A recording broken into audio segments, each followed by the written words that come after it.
आचार्य।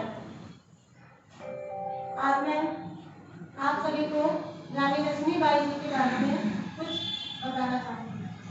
कुछ पंक्तियों के साथ मैं शुरुआत करूँगी। आंखों में वो ख्वाब लिए, वो ख्वाब सभी को दिखा गई। 1857 में एक नारी सबको जगा दी। पृष्ठभाग पर सिर बंधा था, दोनों हाथ तलवार, देख फिरंगी साहस उसका, कांपे कितनी बार। रणचंडी का रूप लिए एक आश्चर्य ने आई थी, वो उठती चिंगारी को बस आग बनाने आई थी। वो मर्दानी, वो नारी, वो और कोई नहीं, रानी लक्ष्मीबाई। इसी के साथ झांसी की रानी एक ऐसी मर्दानी थी जिसे हर कोई जानता है।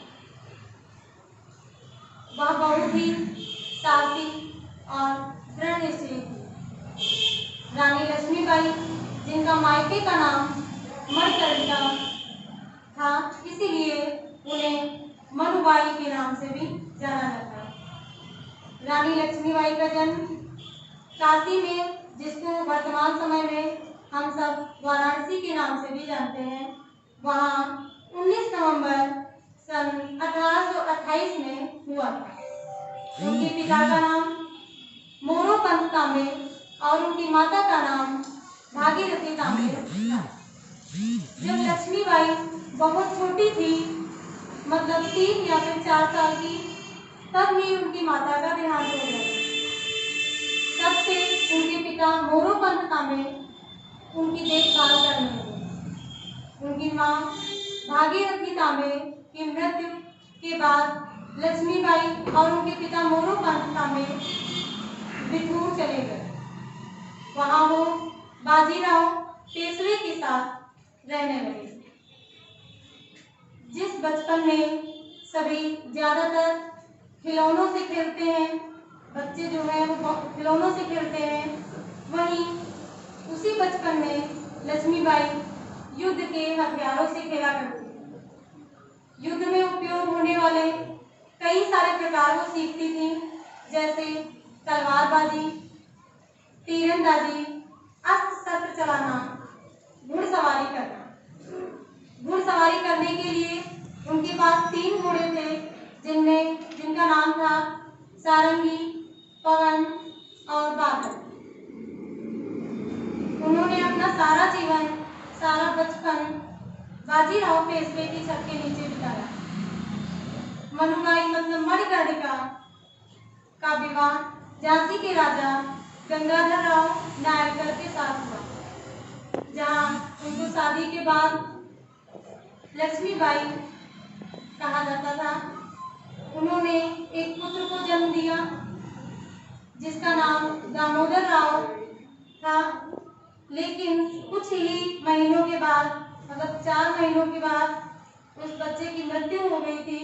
इसलिए महाराज गंगाधर राव ने एक बच्चे को गोद लिया, जिसका नाम भी उन्होंने दामोदर राव ही रख दिया। कुछ सालों बाद महाराज गंगाधर राव लगातार बीमार होने के कारण उनका भी देहांत हो गया। उनकी मृत्यु के बाद रानी लक्ष्मीबाई बिल्कुल अकेली पड़ गई थी। बिना किसी के सहारे पूरे झांसी को संभालना पड़ा। अपने भारत देश में अंग्रेजों के खिलाफ गुलामी का विरोध करने के लिए पहली बार 7 जून 1857 में पहला युद्ध हुआ। रानी लक्ष्मीबाई अपने नाबालिग पुत्र दामोदर राव की ओर से शासन संभाल रही थी, क्योंकि तब दामोदर राव जी बहुत ही छोटे थे। 1857 के उस विद्रोह में अपने भारत देश में पहली बार गुलामी का विरोध करने के लिए एक घमासान युद्ध हुआ। कुछ पंक्तियों के साथ मैं उस युद्ध की चर्चा करूंगी। जब पूरा भारत डरता था अंग्रेजी सरकारों से, तब वो आंख मिलाकर कहती थी उन सारे गद्दारों से मरना है तो लड़कर मरो, मरना है तो लड़कर मरो, यूं आत्मसमर्पण क्या करना। वो सोई रात तूतों का स्वाभिमान जगाने आई थी, वो भारत में एक नया इतिहास बनाने आई थी। वो मर्दानी, वो नारी, वो रानी लक्ष्मीबाई थी, रानी लक्ष्मीबाई थी। इस युद्ध में रानी लक्ष्मीबाई अपनी पूरी ताकत से लड़ी और 18 जून 1858 को ग्वालियर में इस आज़ादी के युद्ध में वह शहीद हो गई। झांसी की रानी लक्ष्मीबाई के चरित्र से हमें वीरता, स्वदेश प्रेम और आत्म बलिदान की प्रेरणा मिलती है। अंत में मुझे महारानी लक्ष्मीबाई की वीरता पर अभिमान है, मुझे महारानी लक्ष्मीबाई की वीरता पर अभिमान है। उनके त्याग, वीरता, देशभक्ति से आज मेरा देश महान है, आज मेरा देश महान है। जय हिंद, जय भारत। इसको सेव करो, कैसे सेव होगा? सेव होगा, बंद कर दो।